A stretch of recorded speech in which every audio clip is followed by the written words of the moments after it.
ہوتے ہیں. اوے میرا بچہ، دل میں پاگل. سنو، تمہارا میڈیا تمہارے ساتھ کرو، تم اکیلی نہیں ہو کے.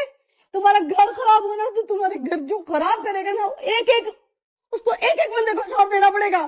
گھبرانا نہیں ہے تم نے. دیں گے صاحب. تم نے کسی بھی قسم کی مدد کی ضرورت ہے، میں کھڑی ہوں، یہ چینل کھڑا ہے، 24 کھڑا ہے، سب میری زندگی کوئی اتنی عام نہیں ہے کہ کوئی بھی آئے اپنا نام دے اور پھر جو ہے وہ بھاگ جائے. میں بھاگنے نہیں دوں گی. نہیں، کیوں؟ یہ باقی نا کوئی اسٹیمپ لگا کے تمہاری ذات پہ ایسے چلا جائے، کوئی بھاگ کے دکھائے بھائی جان آپ کو، میں چھوڑوں گی نہیں. اگر آپ نے کچھ کوئی تکلیف دی نا، یہ آپ نے ریل دیکھی تو آپ غور سے دیکھیے گا. میں پورے پاکستان کے ساتھ کھڑی ہوں، ربیہ کے ساتھ کھڑی ہوں. ڈاکٹر صاحب آپ بھی کھڑے ہیں. جی بالکل جی. آپ ہاتھ رکھیں اس کے سر پہ. آپ کھڑے ہو، آپ اس کے سر پہ ہاتھ رکھیں. چھوٹی بہن ہے جی، بالکل ان کے لیے کھڑے ہیں اور ان جیسی تمام خواتین کے لیے کھڑے ہیں. اچھا جی، آج صبح سے جو انٹرنیٹ پہ اور سوشل میڈیا پہ دھمال مچا ہوا ہے ڈاکٹر صاحبہ کا مسئلہ جو ہے شادی کا، اور پھر جو ہوسٹ ہیں ان کا اوور ریئیکشن، واہ کیا بات ہے. تو اس کے پیچھے جو ہے وہ کہانی یہ ہے کہ یہ سارا کچھ ہوتا ہے آپ لوگوں کو ماموں بنانے کے لیے جو ویورز ہیں. اور اس کی وجہ یہ ہے کہ ایسی موقع جب آپ اوور سمارٹ ہوتے ہیں نا تو پھر جو ہے کہیں نہ کہیں پکڑ ہو جاتی ہے. تو جب یہ لوگ بریک پہ گئے ہیں تو اس کے بعد ہوسٹ اپنا لگتا ہے مائک آف کرنا بھول گئی ہیں، یا پھر جو ساؤنڈ پہ تھے انہوں نے مائک ان کا آف نہیں کیا اور سارا کچھ ریکارڈ ہو گیا بریک میں.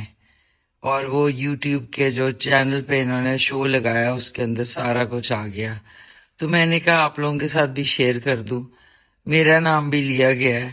خیر میں نے تو ویڈیو اس لیے بنائی تھی بیکاز رمضان کے احترام اور رمضان میں کس قسم کا کرنج کانٹینٹ ہے وغیرہ وغیرہ.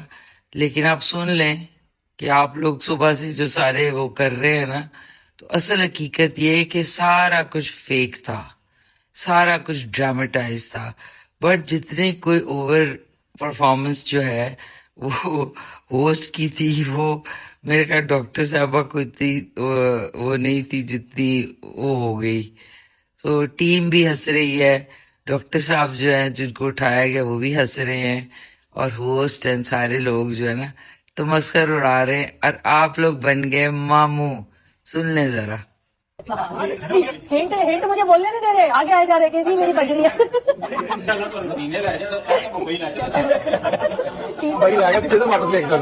آج کی یہ بھی فائنل نکلی.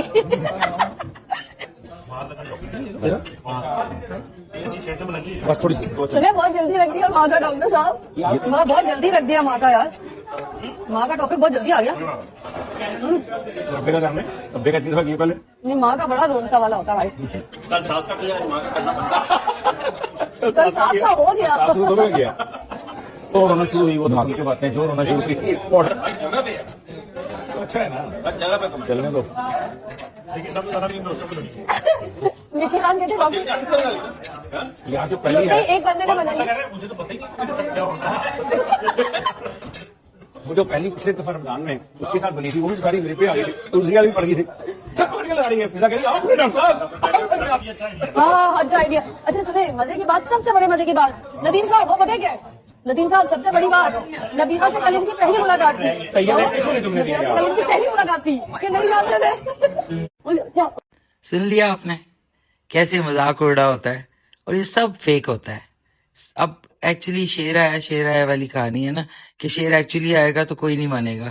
اس کو کہتے ہیں کہ جب آپ لوگوں کی آنکھوں میں دھول جھونکتے ہیں تو پھر اصل حقیقت بھی جو ہوتی ہے نا وہ بھی اب لوگوں کو فیک لگے گی. ٹھیک ہے نا؟ تو اسٹے کول اینڈ دیکھ لیں، یہ ہوتا ہے. السلام علیکم میری یوٹیوب فیملی، امید ہے آپ سب ٹھیک ٹھاک ہوں گے. جیسے کہ آپ نے دیکھا کہ مشی نے ایک آڈیو لیک کر دی ہے جو کہ فضا علی اور ڈاکٹر نبیہا کی ریسنٹلی کنٹروورسی کے اوپر ہے. ڈاکٹر نبیہا نے خود اپنا تماشا بنایا اور اس کے بعد مشی نے صحیح کہا کہ یہ اصل حقیقت ہے، یہی ہوتا ہے. سوشل میڈیا کے بعد اب آپ ڈیجیٹل میڈیا کی بھی دیکھیں کس طرح سے بے شرمی سامنے آ رہی ہے کہ یہ کیسی کھائی ہے، کیسا کالا دھندا ہے جس میں صرف ٹی آر پی کے لیے، ویوز کے لیے کچھ بھی کیا جا سکتا ہے. یہ ڈاکٹر نبیہا اپنے آپ کو ماہر نفسیات کہتی ہے. مجھے تو اس پہ حیرانگی ہوتی ہے کیسی ماہر نفسیات ہے کہ یہ خود ہر جگہ ہی لوگوں کے ہاتھوں بدو بن جاتی ہے، زیادہ سمارٹنس کے چکر میں خود ہی یوز ہو جاتی ہے۔ اب یہ کنٹروورسی جو اس نے آ کے فضا کے ساتھ شیئر کی، فضا نے اگر اس کی ماں بہن کا رول پلے کرنا تھا تو گھر میں بیٹھ کے کرتی، اس کو فوراً ہی ایک دن وہ گھر چھوڑ کے آتی ہے، اگلے دن ہی اس کو ایک رمضان ٹرانسمیشن جو کی جا رہی ہے۔ آپ بتائیں رمضان اس چیز کے لیے ہوتا ہے، رمضان میں کھانے پکا پکا کے دکھاتے رہو، رمضان میں پروموشنز کرتے رہو، رمضان میں چاہے وکی چیما اس کی ماں ہو، چاہے ڈاکٹر نبیہہ ہو، چاہے وہ جویریہ سعود ہو، کوئی بھی ہو، انہوں نے رمضان کا مذاق بنا دیا ہے۔ اور شرم آنی چاہیے ارباب اختیار کو جن کی ناک کے نیچے یہ سب کچھ ہو رہا ہے۔ 11 مہینے تو جو ضلالت چلتی رہتی ہے، جو بے شرمی چلتی رہتی ہے، وہ انہوں نے رمضان میں بھی عام کر دی ہے۔ رمضان کا مہینہ نماز روزہ کے لیے ہوتا ہے کہ آپ اپنی عبادت یکسوئی سے کر لیں۔ یہاں پر پروگرامز ایسے جو ہے وہ پہلے سے ڈیزائن کیے جاتے ہیں، ایسے واحد قسم کے ڈرامے ڈیزائن کیے جاتے ہیں۔ ابھی آپ دیکھ لیں جو ڈرامے بنائے جا رہے ہیں جن میں لو سٹوریز ہوتی ہیں، اور نارملی اگر یہ ڈرامے نہیں بھی بن رہے ہوتے تو اس ایک مہینے کے لیے چینلز نے اس طرح کے واحد ڈرامے بنا کے دکھانے شروع کیے ہوئے ہیں۔ یہ کس طرف ہمارے معاشرے کو لے جایا جا رہا ہے؟ ایک طرف شہادتیں ہو رہی ہیں، ایک طرف لوگ جو ہے وہ اس دنیا سے لڑتے لڑتے اس ملک کی خاطر، اس ملک کے جوان شہادت کے درجے پہ جو ہے نا فائز ہو رہے ہیں۔ وہ اپنے گھروں سے جو ہے وہ اس طرح سے نکلتے ہیں کہ اس ملک کی حفاظت کرنی ہے۔ اس ملک کی حفاظت ہو رہی ہے جہاں پر بے حیائی اور گمراہی سر عام جو ہے وہ چل رہی ہے۔ پہلے یہ چیزیں، پہلے یہ گندگی جو ہے چھپ کے ہوتی تھی، اب تو یہ کھلے عام ہو گئی ہے۔ اب طلاق کو، اب کسی کا گھر خراب ہونے کو ایک مذاق بنا کے پیش کیا جا رہا ہے، تو اس کا کیا رزلٹ نکل رہا ہے؟ پھر یہی ہوتا ہے، پھر ڈاکٹر نبیہہ جیسی عورتیں اسی طرح خوار ہوتی ہیں، جب اپنے گھر کو باہر لے جا کے دکھائیں گی۔ پتہ نہیں عورت کیا کیا برداشت کرتی ہے، عورت چاہے بے نظیری کیوں نہ ہو، اس نے بھی اپنے ٹائم میں اپنے ہسبینڈ کی پتہ نہیں کیا کیا چیزیں برداشت کی، اپنے سسرال کی کیا کیا برداشت کی ہیں۔ اس کی مثال میں اس لیے دے رہی ہوں کہ وہ پاکستان کی کیا مسلم ورلڈ کی پہلی جو ہے وزیر اعظم تھی، خاتون تھی، لیکن جہاں پر آ جاتی ہے ہسبینڈ کی بات، جہاں آتی ہے سسرال کی بات، بڑی سے بڑی فنے ہاں عورت بھی جو ہے نا وہ بھی وہاں پر آ کے ٹوٹ جاتی ہے، وہاں پر آ کے اس کو سمجھوتے کرنے پڑتے ہیں اپنے لیے، اپنے گھر کے لیے، اپنے بچوں کے لیے۔ کیا نہیں تھا بے نظیر کے پاس؟ سب کچھ تھا، اس نے کیوں کمپرومائز کیا؟ اپنے بچوں کے لیے کیا، اپنی زندگی کے لیے کیا، لوگ تالی نہ بجائیں اس چیز کے لیے اس نے گزارا کیا۔ خود دنیا سے چلی گئی لیکن کوئی ایسی چیز اس نے نہیں پیدا کی۔ آج کل کی عورتیں کون سی امپاورمنٹ میں چل رہی ہیں؟ ان کو تھوڑا سا جو ہے فیم ملتی ہے، تھوڑا سا پیسہ ملتا ہے تو یہ بالکل ہی آؤٹ ہو جاتی ہیں۔ اب یہ ڈاکٹر نبیہہ کو بھی دیکھ لیں، 2 مہینے نہیں ہوئے، پہلے وہی حارث کوکھڑ جس میں زمین آسمان کے ستارے لگے ہوئے تھے، پتہ نہیں کیا کیا تھا، ہیرے جوڑے ہوئے تھے، ایک دم سے وہ اتنا کچرا بن گیا، ساس سے بھی مسئلے ہو گئے، سب کچھ ہو گیا۔ بجائے کہ اس چیز کو سنبھالتی کہ میں زندگی میں اگر میں نے دوسرا کوئی فیصلہ کر ہی لیا تو میں اس کو پراپر لے کر چلوں، خود ہی آ کے لوگوں کے ہاتھوں تماشا بن گئی ہے۔ ابھی کس طرح سے اس کے اوپر دھول اڑائی جا رہی ہے، خود بھی اسٹیٹمنٹ پہ اسٹیٹمنٹ دے رہی ہے۔ اس کو ویمن امپاورمنٹ کہتے ہیں۔ آج ہمارے معاشرے میں کس طرف ساری چیزیں جا رہی ہیں، یہی ریزن ہے کہ عورت جو ہے وہ بے لگام ہو چکی ہے۔ اس کو لگام ڈالی جائے، اس کو روکا جائے، اس کو طریقہ بتایا جائے تو اس کو اپنی ویمن امپاورمنٹ یاد آ جاتی ہے، اس کو یاد آتا ہے کہ میں تو خود ارننگ ہینڈ ہوں، مجھے کوئی کیسے روکے گا۔